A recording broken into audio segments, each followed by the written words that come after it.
नमस्कार साथियों। इस देश में जितने भी धार्मिक ग्रंथ है उसे ना तो कोई भगवान ने लिखा है और ना कोई भगवान के समय में उसको लिखा था। जितने भी धार्मिक ग्रंथ है सभी को ब्राह्मण के द्वारा लिखा गया है, इसलिए उसे आप ब्राह्मणवादी धर्म ग्रंथ भी कह सकते हैं। ब्राह्मणवादी धर्म ग्रंथ को आप अज्ञानता का साहित्य भी कह सकते हैं, क्योंकि उसमें अज्ञानतापूर्ण बिना ज्ञान वाली बातें उसमें कही गई हैं। अब बताइए, सबसे पहले हम ले लेते हैं 3 धर्म ग्रंथ, जो कि हो गया मनुसंहिता, जिसे हम लोग मनुस्मृति भी बोलते हैं, रामायण हो गया, उसके बाद एक आता है पेरियार पुराण।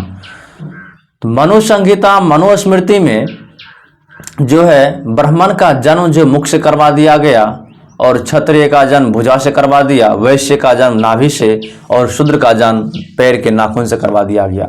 उसमें सबसे उच्च वर्ण माना गया है ब्राह्मण को, उसके बाद क्षत्रिय को, उसके बाद वैश्य को, और सबसे नीच का वर्ण माना गया है शूद्र को।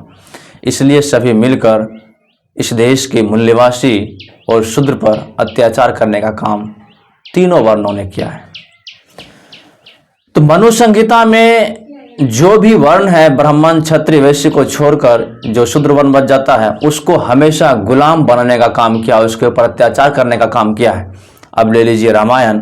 रामायण में एक काल्पनिक पात्र जो राम है, एक काल्पनिक पात्र का वर्णन करते हुए उन्होंने उसे भगवान बना दिया, और ऐसा भगवान बना दिया जो अपने पत्नी का नहीं हो सका।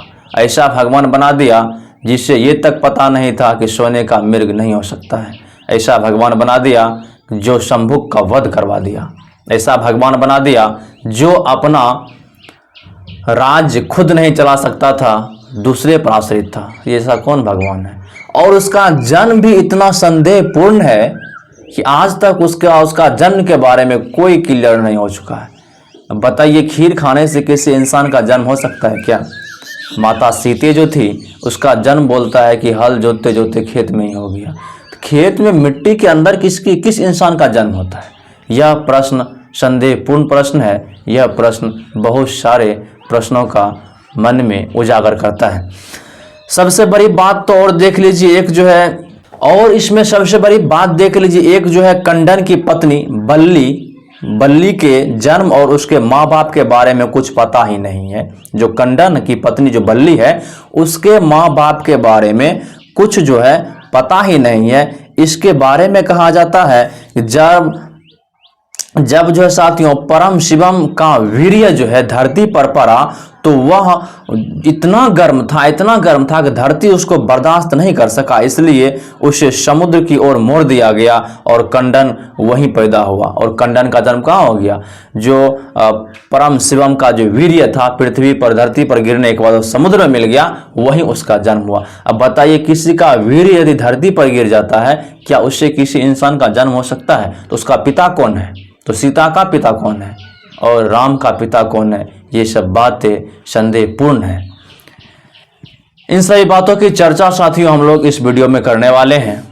तो पेरियार के द्वारा जब पेरियार की तबीयत खराब हो गई थी, तो कुछ दिनों के बाद उन्होंने 1943 के आसपास में अपने युवाओं को संबोधित करने के लिए चला, और संबोधित करते समय उन्होंने युवाओं से बातचीत करते हुए ब्राह्मणवादियों का साहित्य जो है, ब्राह्मणवादियों का जो धर्म ग्रंथ है, उसे अज्ञानता का साहित्य बताते हुए उन्होंने चर्चा किए हैं। अज्ञानता का साहित्य है ब्राह्मणवादियों का साहित्य। ब्राह्मणवादियों का जो साहित्य है वह अज्ञानता का साहित्य है। एक अन्य बात जिसने लोगों का ध्यान आकर्षित किया है, एक जो है अन्य बात है जिसने लोगों का ध्यान आकर्षित किया है, वह है अवांछित साहित्य को जलाने का मुद्दा। वह है अवांछित साहित्य को जलाने का मुद्दा। मुझे इसका जिम्मेदार ठहराया गया है। मुझे जो है इसका जिम्मेदार ठहराया गया कि मैं जो हूँ साहित्य को जलाने का और जलवाने का काम करता हूँ। खुद का सम्मान करने वाले आखिर ऐसा क्यों कर सकते हैं?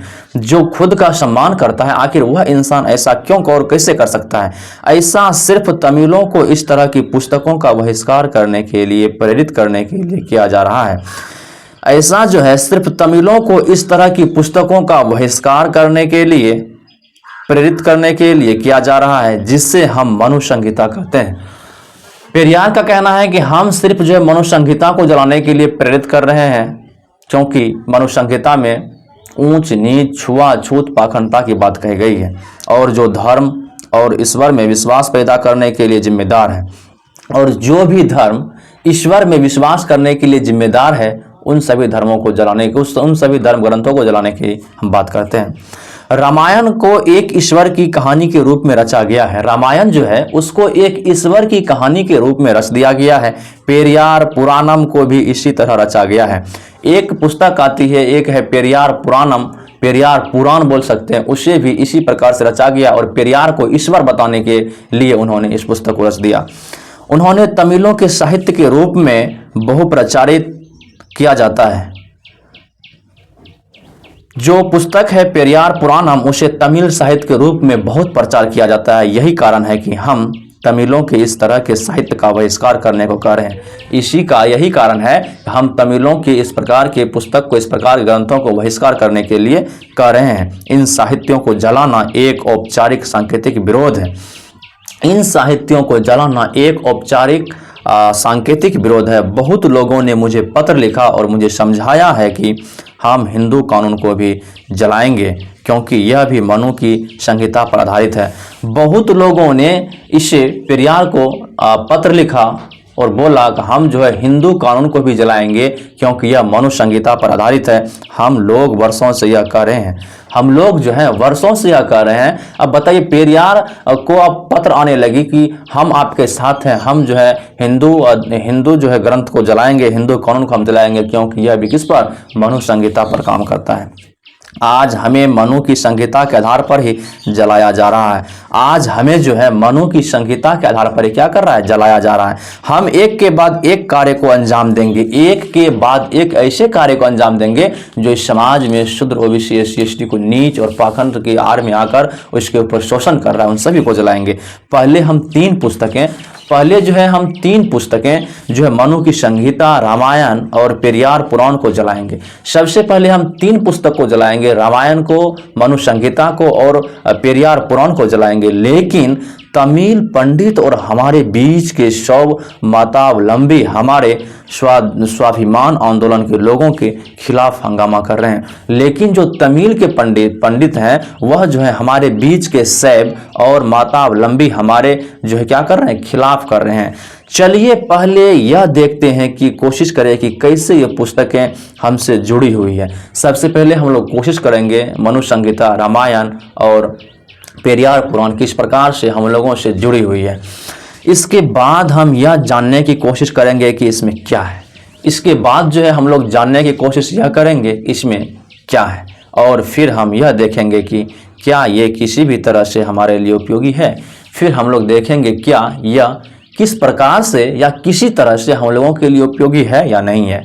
हमें यह जानना चाहिए कि इन पुस्तकों में जिन अज्ञानतापूर्ण विचारों की बातें कही गई है, क्या उनको मानने से हमें कोई लाभ है। उसके बाद हमको ये जाननी चाहिए इस ग्रंथ में, अज्ञानतापूर्ण ग्रंथ में जो अज्ञानतापूर्ण बातें कही गई है, क्या हम लोगों के लिए लायक है, क्या हम लोगों के लिए सही है, क्या हम लोगों के लिए लाभदायक है। इन बातों पर बहुत गहराई से गौर करने के बाद ही हम उनके बारे में बात कर सकते हैं। इन बातों पर बहुत गहराई से गौर करने के बाद हम इनके बारे में क्या कर सकते हैं, बात कर सकते हैं। ये तीनों ही पुस्तकें द्रविड़ तमिलों से कतई संबंधित नहीं है। ये तीनों पुस्तकें जो है द्रविड़ तमिलों से कतई जो है संबंधित नहीं है। ये किसी भी तरह से हमारी मदद नहीं कर सकती है। यह पुस्तक जो है किसी भी तरह से हमारी मदद नहीं कर सकती। अगर किसी तमिल का यह विचार है कि मनु की संहिता को नहीं जलाया जाना चाहिए, तो हमें उनके जन्म के बारे में ही संदेह उत्पन्न हो जाता है।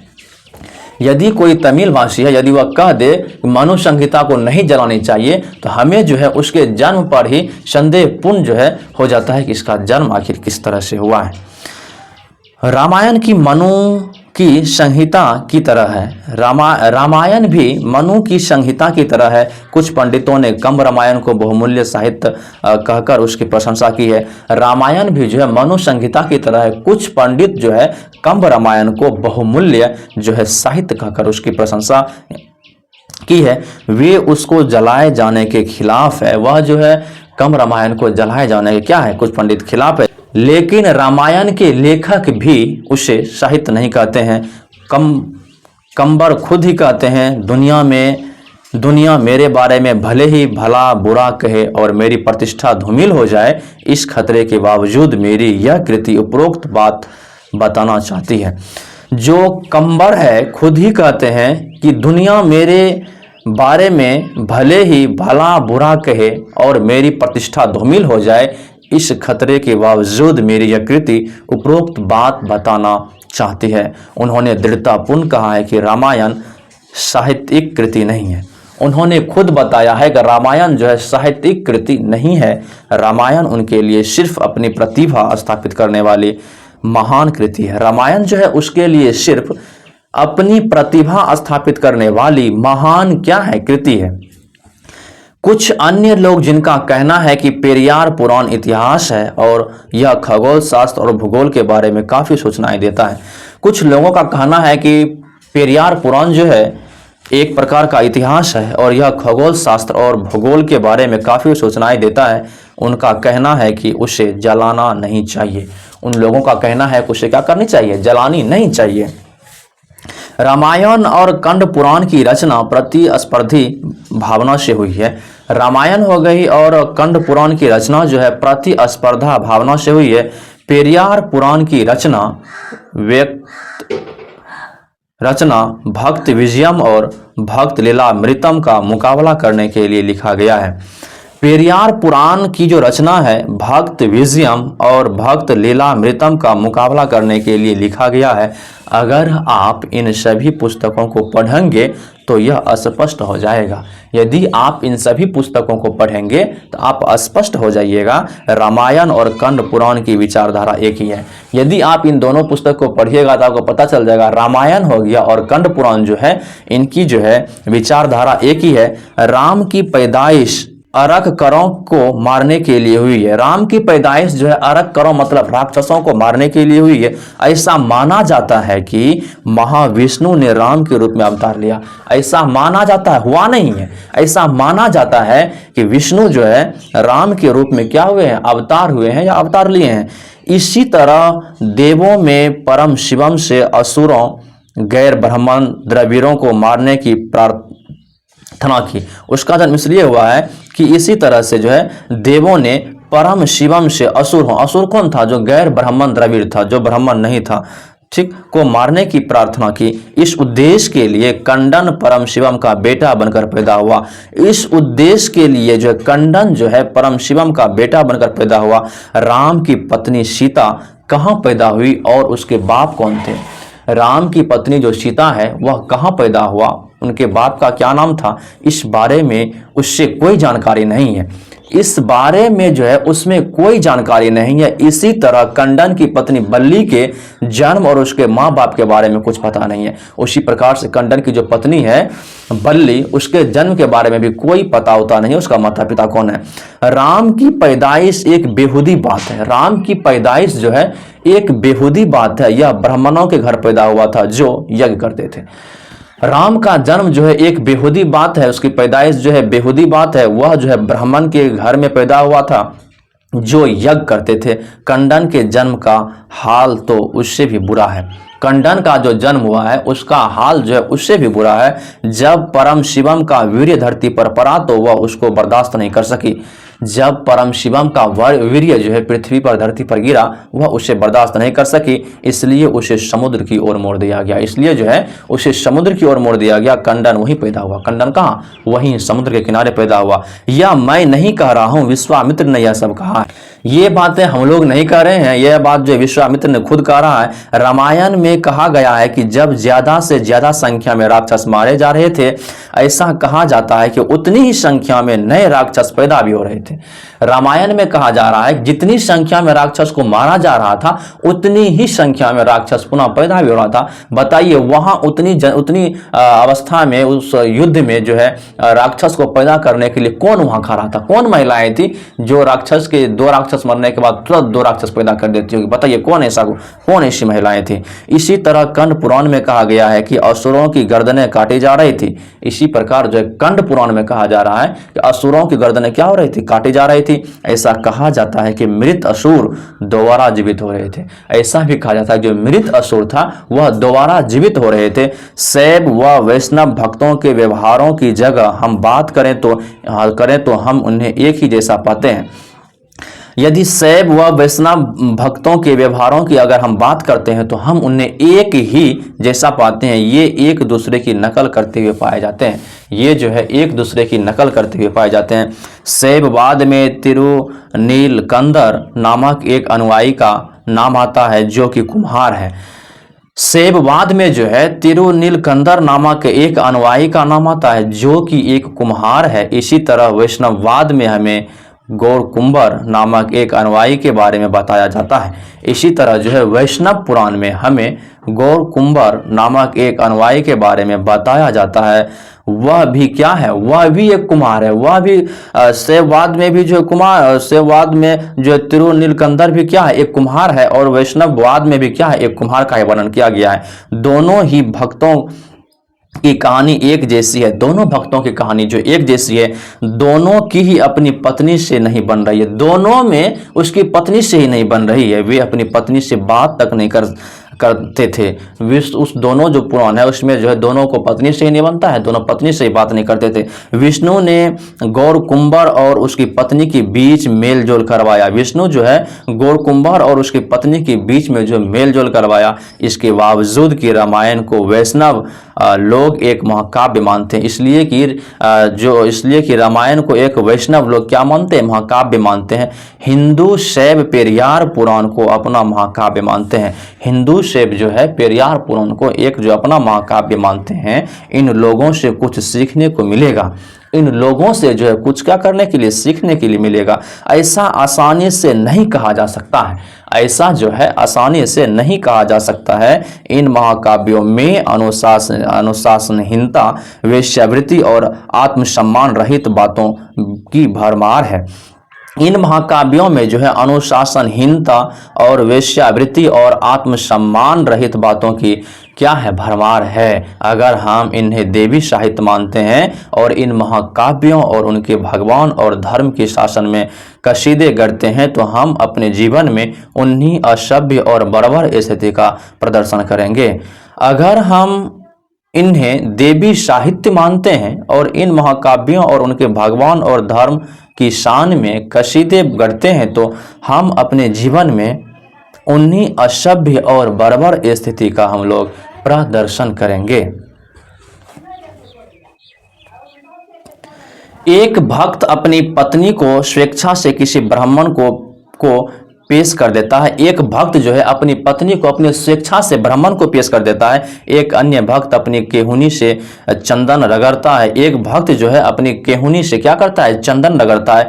एक श्रद्धालु अपनी बेटी के बाल किसी मंदिर में चढ़ाता है और एक श्रद्धालु जो है अपनी बेटी का बाल किसी मंदिर में चढ़ाता है। इन बातों को पढ़ने का क्या मतलब है, इन बातों को पढ़ने का क्या मतलब है, यह सबसे ऊंची जाति के ब्राह्मणों को कुछ भी और सब कुछ समर्पित करने को ही सही ठहरा सकता है। अब इन सभी बातों को पढ़ने से क्या हो सकता है, इन सभी बातों जो है सबसे ऊंची जाति के ब्राह्मणों को कुछ भी और सब कुछ समर्पित करने को ही सही ठहरा सकता है। इस तरह की कहानियां समाज में सामंजस्य को बिगाड़ती है। आपको शैववाद में एक अछूत नंदनार की कहानी मिलती है। ये सभी कहानी जो है समाज में सामंजस्य को बिगाड़ती है। आपको जो है शैववाद में एक अछूत नंदनार की कहानी मिलती है। इसी तरह आपको एक अन्य अछूत शोकक मेला का जिक्र वैष्णववाद में मिला है। उनकी कहानियां भी एक जैसी है। उन्हें मंदिरों में प्रवेश दिया गया और उनको उनके भगवानों ने मुक्ति दी और उससे जो है मंदिरों में प्रवेश किया गया और उसे भगवान के द्वारा मुक्ति दी गई है। उसके बाद साथियों वैष्णववाद में जो भगवान है इनकी जो है चोरी करने की जो है धोखेबाजी की है, किस प्रकार से की है, इन सभी बातों की चर्चा हम लोग अगले वीडियो में करने वाले हैं। तो आप लोग देखिए किस प्रकार से जो है ब्राह्मणवादी धर्म ग्रंथ या ब्राह्मणवादी संहिता, जिसे हम लोग अज्ञानता का साहित्य भी कहते हैं, किस प्रकार से हम लोगों के ऊपर थोपा गया है और किस प्रकार से उलझुल बातें की चर्चा उसमें दर्शाई गई है। तो मिलते हैं फिर नेक्स्ट वीडियो में। जय भीम, जय संविधान, नमो बुद्धाय, जय हिंद, जय निवासी।